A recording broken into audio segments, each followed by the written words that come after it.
Խլեցին իմ ընկերներին, խլեցին իմ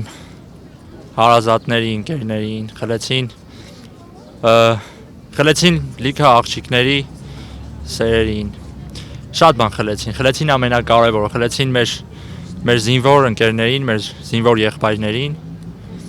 եւ իհարկե խլեցին մի շատ կարևոր տարածք, հայաթափվեց Արցախը,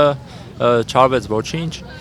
եւ ինչ տվեցին, ոչինչ բնականաբար, բայց խլեցին ամեն ինչ թողեցին։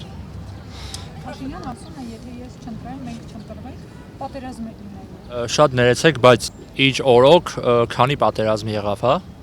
որից մեկի մասնակիցն էլ եղել եմ։ Ինչևէ, համենայն դեպս ես կասեմ, որ 7-8 տարվա մեջ եղավ 3 պատերազմ։ Շատ քիչ տարածք է մնացել մեր երկրում։ Տեսեք ինչքան ենք կորցրել, ես չեմ պատրաստվում կորցնել մնացածը եւ ես չեմ պատրաստվում լքել իմ հայրենիքը։ Ամենայն դեպս ես հակադարձումս հետեւյալն է, որ իսկ երբ դուք կառավարում էիք, արդյոք խաղաղություն էր այդ կառավարման տարիներին։